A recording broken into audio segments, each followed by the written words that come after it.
Berdoa selesai. Ucapkan selamat pagi. Selamat pagi, Bu. Selamat pagi anak-anak Ibu. Sebelumnya Ibu mau ngecek kehadiran dulu ya. Siapa yang nggak hadir? Nih, Hadir semua. Hadir semua. Oke, hadir semua ya. Berarti inhale. Oke. Kira-kira ada yang belajar nggak malam tadi? Ada? Ada, Bu. Reza belajar nggak? Ketiduran. Nadia? Belajar nggak tadi malam? Belajar. Tapi kan? Kalau belajar tadi malam, Ibu mau nanya nih sama Nafa. Nafa, semalam belajar kan? Oke, kalau misalnya ingatannya masih kuat nih, kira-kira kita minggu lalu belajar apa ya? Oh, coba Nafa dulu. keseimbangan homogen dan heterogen. Oke, keseimbangan homogen dan heterogen. Nah, ada yang tahu nggak beda dari keseimbangan homogen dan heterogen? Oke, iya.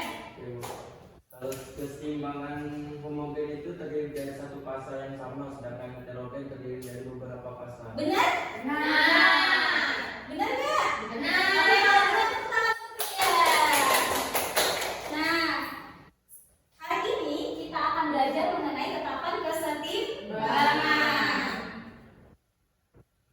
Sebelumnya kita akan mengulas kembali terkait kontrak perkuliahan pada pembelajaran Ibu. Nah, yang pertama, siswa wajib datang tepat waktu.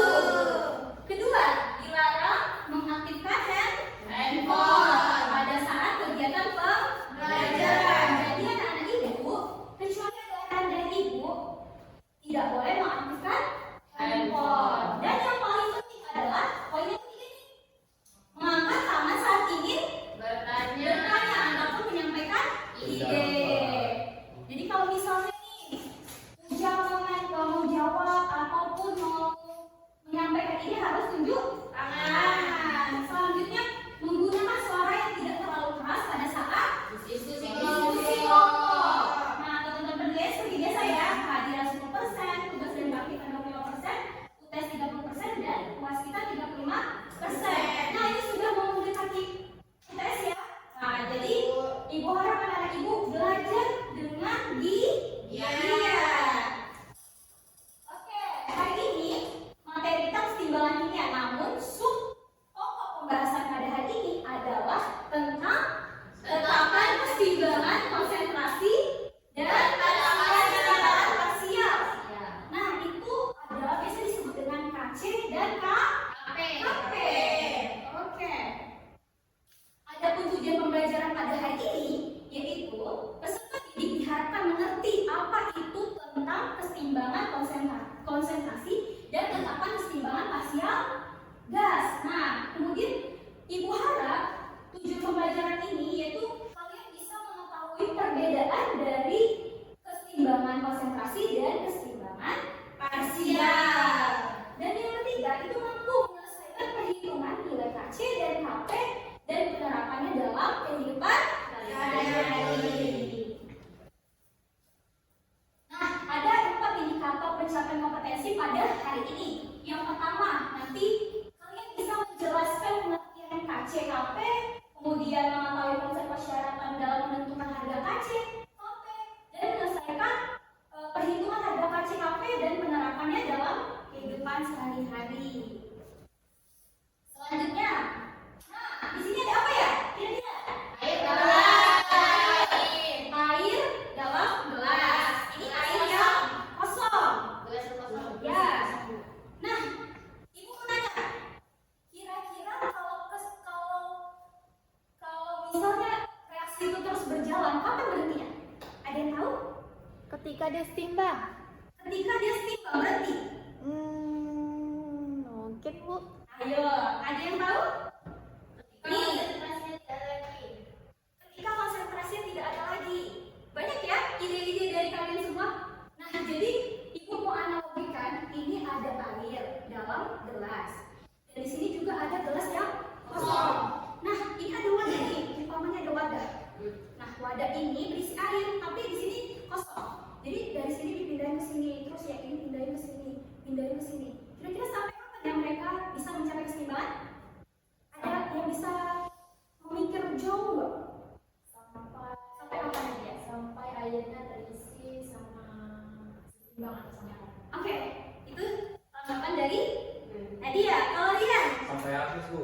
Apanya nih sampai habis? Airnya, kalau aku sih nggak ada reaksi lagi.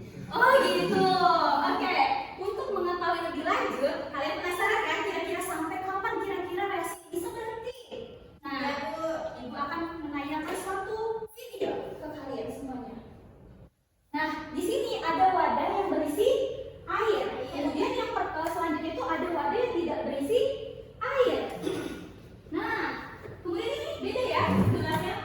Beda nggak? Ada yang besar, ada yang kecil. Nah, kalau reaksi itu ketika dimasukkan ke produk dia berjalan maju, reaksi maju.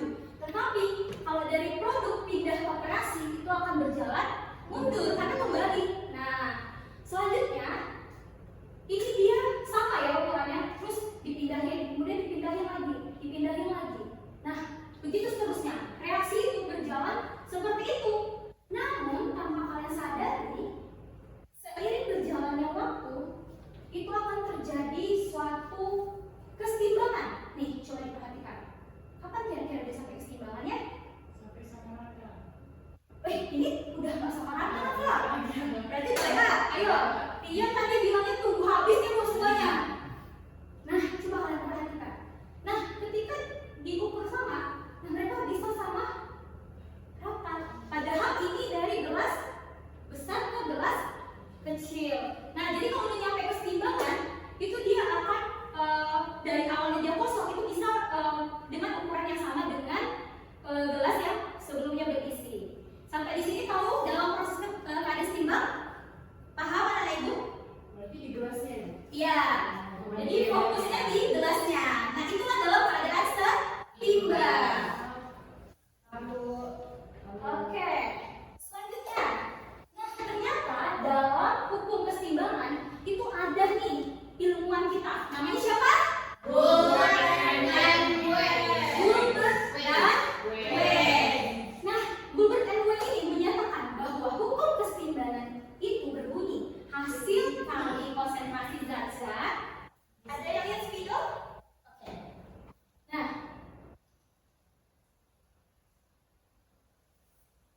di sini ada disampaikan bahwa hasil kali konsentrasi zat-zat di sebelah kanan. Kalau kanan itu fraksi atau produk? Reaksi. Kanan produk. Kanan produk. Ini di sini ya, ini kanan ibu. Oke, ini di sini ibu. Ini Reaksi. Nathan. Hasil kali konsentrasi zat-zat di sebelah kanan itu akan dipangkatkan dengan koefisiennya, kemudian dibagi dengan hasil kali konsentrasi zat-zat di sebelah kirinya. Dipangkatkan dengan koefisien. Ingat ya, hasil kali dari konsentrasi reaksi itu dipangkatkan sama koefisiennya. Kemudian dibagi dengan hasil kali konsentrasi di sebelah produk dipangkatkan koefisiennya. Bisa? Bisa. Ada yang ingat nggak? Coba ibu tutup. Ada yang ingat nggak? Ada Bu. Nah, siapa? Nama? Jadi produknya itu, reaksinya itu nanti hasilnya itu dipangkatkan dengan koefisiennya. Lalu dibagi dengan produk hasil kali kelarutannya itu dipangkatkan dengan koefisiennya. Oke, bisa sampai di sini? Bisa. Bisa. Oke.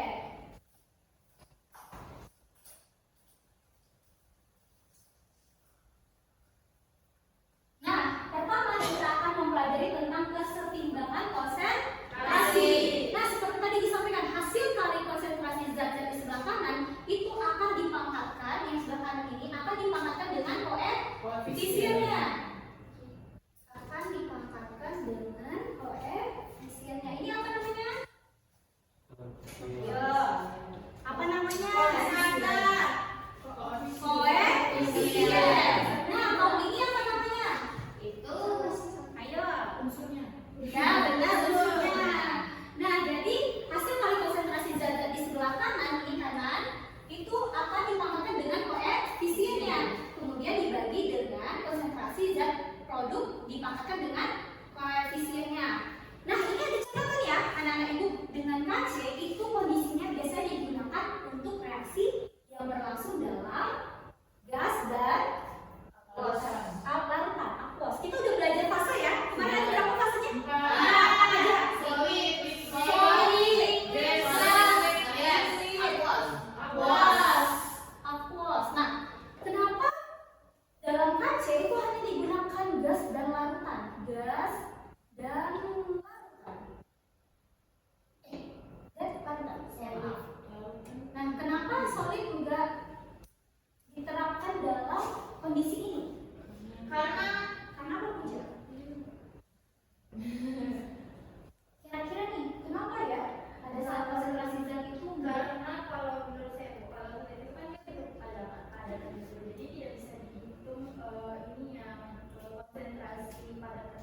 Oke, itu coba dari Pujang. Nah, itu masih yang solid.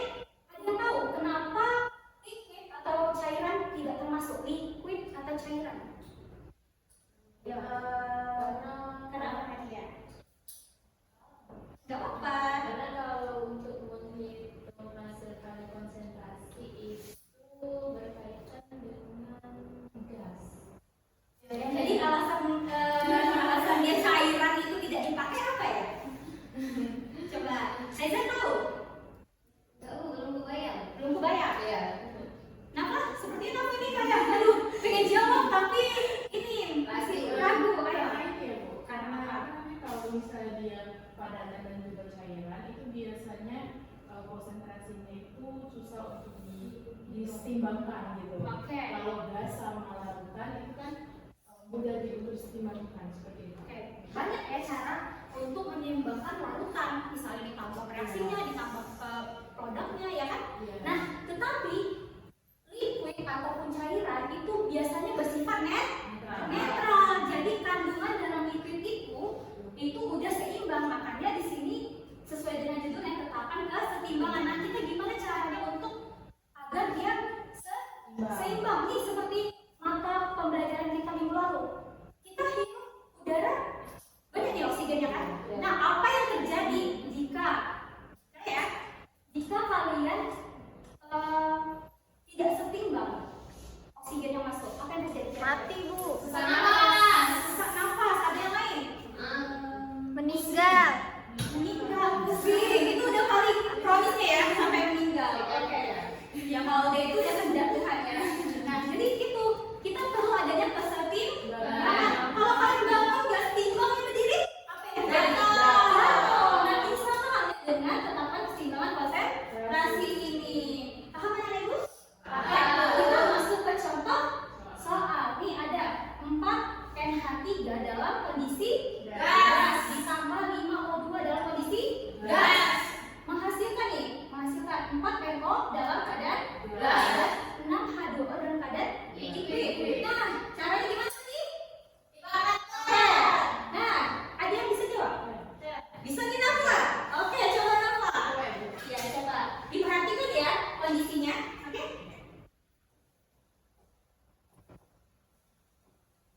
Konsentrasi. Karena ini nomor. Ya, kanan. Apa lakukannya?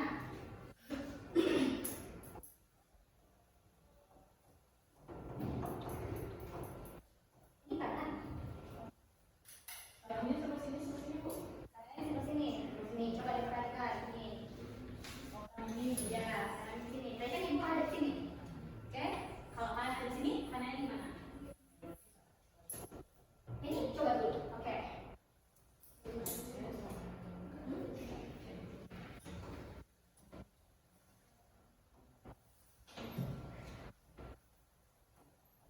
Boleh sambil dicatat ya materi ibu?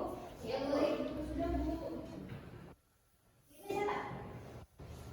Karena materi ini akan ibu masukkan juga nih dalam UKS nanti. Ibu kasih clue nih sama kalian. Iya, perlu kisi-kisi. Perlu kisi-kisi nanti berikan kisi-kisi ya. Oke, sudah apa?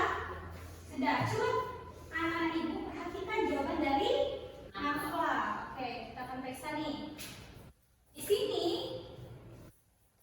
sini itu dia dalam keadaan gas. Karena di sini gas berarti diperhitungkan nih konsentrasi NO koefisiennya 4. Oke, benar ya Nafa? Terus dibagikan ini nggak masuk liquid karena dia tidak masuk dalam Gas atau larutan. tetapan ataupun syarat dari KC ya. Nah, berarti tidak masuk. Dibagi dengan NH. konsentrasi NH3 dipangkatkan koefisien yang 4, kemudian dikalikan O2 pangkatnya 5. Jadi jawaban apa? Benar. Tangan kenapa? Berarti Nafa yang udah belajar nih semalam. Good job Nafa. Oke, benar ya. Selanjutnya, sudah paham anak ibu? Sudah. Kalian ada mau ditanyakan? Tidak. Oke, ingat ya bahwa pada saat kesetimbangan konsentrasi itu ada syaratnya, yaitu hanya dalam kondisi gas dan larutan. Oke, selanjutnya kita masuk ke materi apa? KP. Oke,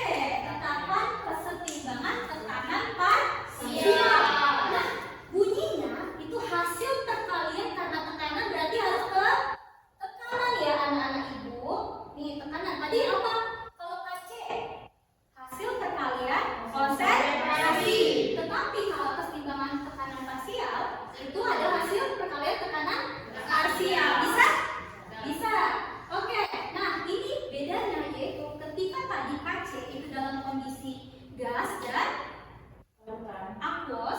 Nah, di sini untuk tekanan parsial itu hanya dalam bentuk gas saja. Ingat ya anak-anak ibu, gas saja. Kira-kira kenapa cuma gas saja?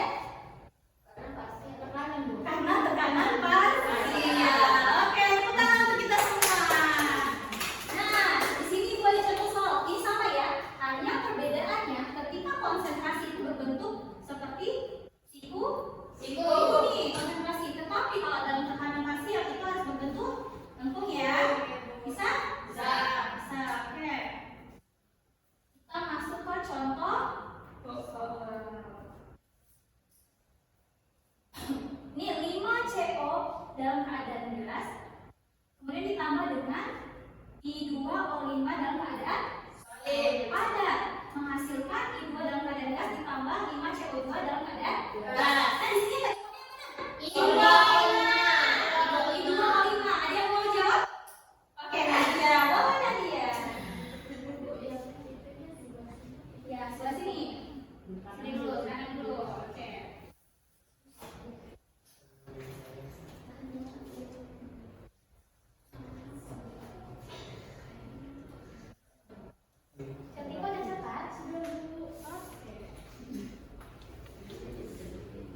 memahami materi penerapan keseimbangan KC dan KP.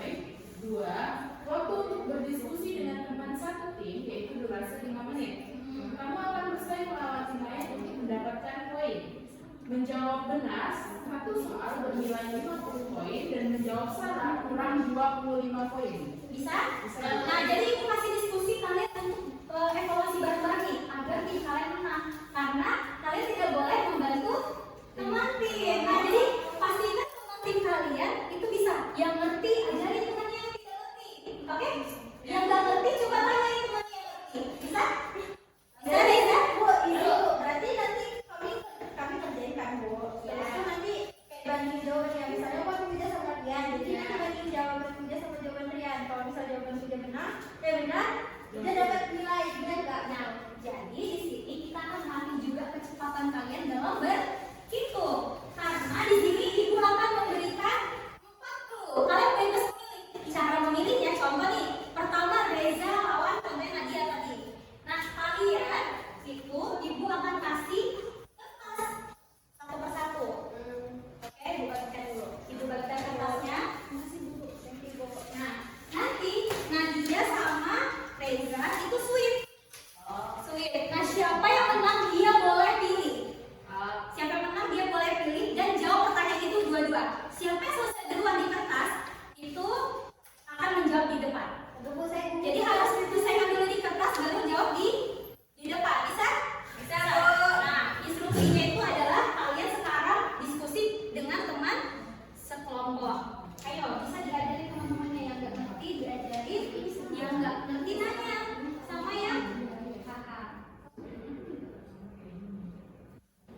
Dua.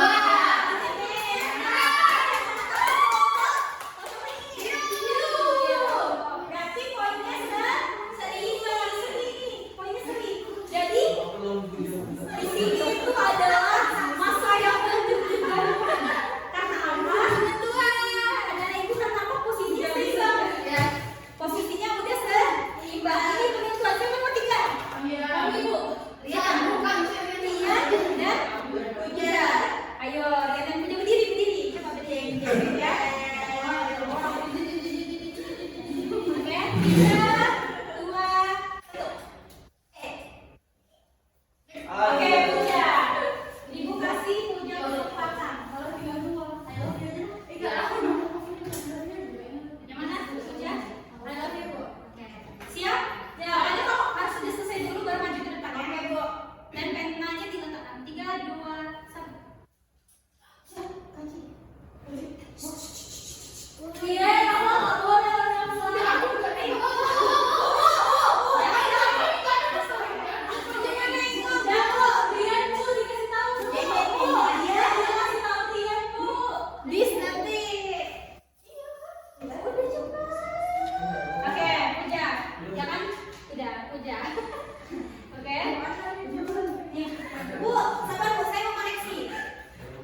banyak dalam kehidupan kita sehari-hari. Oke, kita akan mengulas kembali materi pembelajaran kita hari ini, yaitu siswa harus mengetahui tentang perbedaan tetapan keseimbangan berdasarkan KC dan KP. Siapa yang bisa merangkum semua pembelajaran kita tentang KC KP nih? Ada bisa? Ya.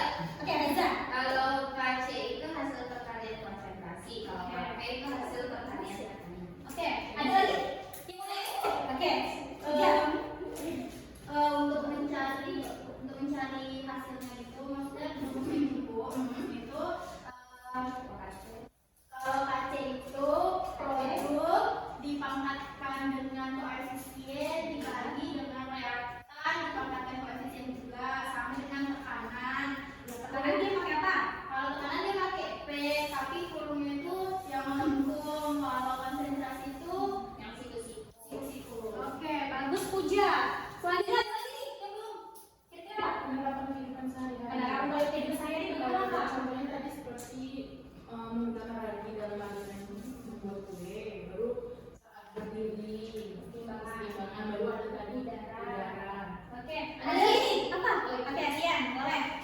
KC itu biasanya digunakan dalam gas dan dalam keadaan kaya dan kuas, sedangkan KP ini dalam keadaan gas saja. Oke, benar?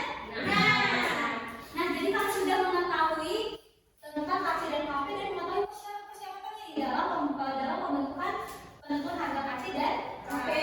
Berarti semua indikatornya sudah tercapai ya, anak ibu?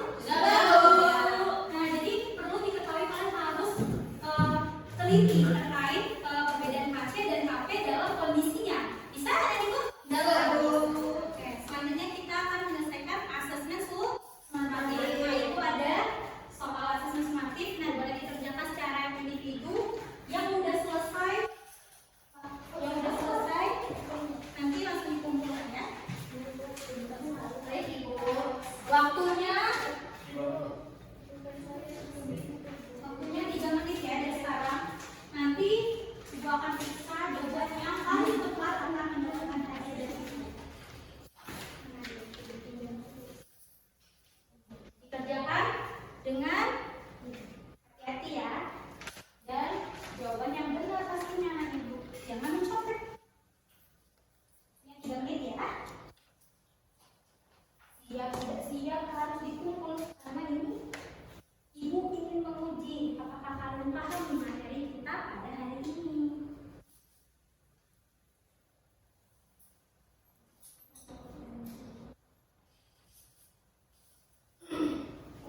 Sudah bisa ya tadi?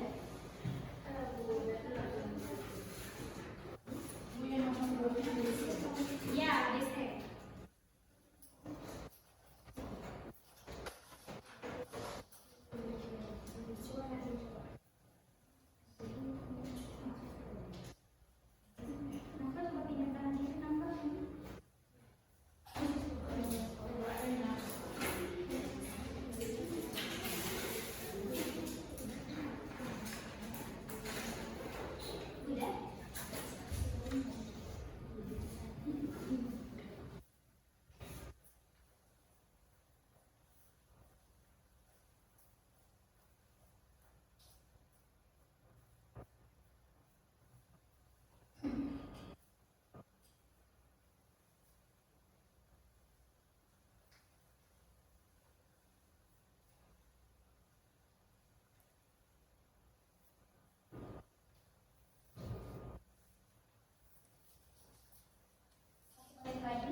Ibu akan kembalikan ya selanjutnya asesmennya.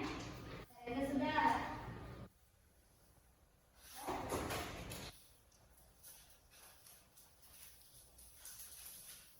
Kalian sudah. Oke, Cantika sudah. Sumpah sudah. Sudah? Sudah, Bu. Oke.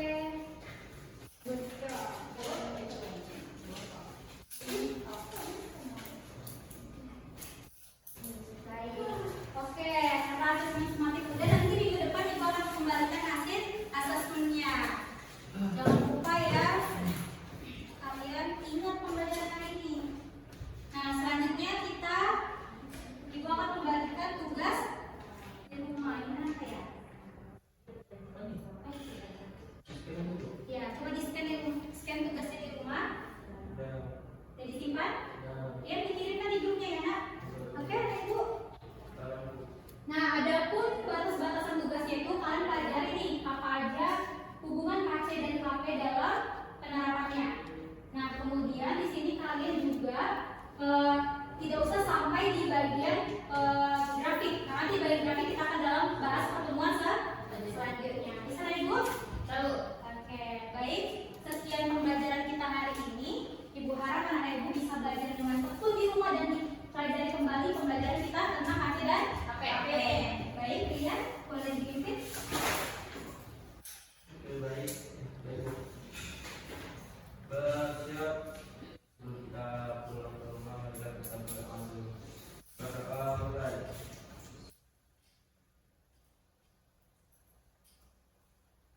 Berdoa selesai. Ucapkan terima kasih. Terima kasih, Bu. Baik, terima kasih Ibu. Sampai jumpa di pertemuan selanjutnya.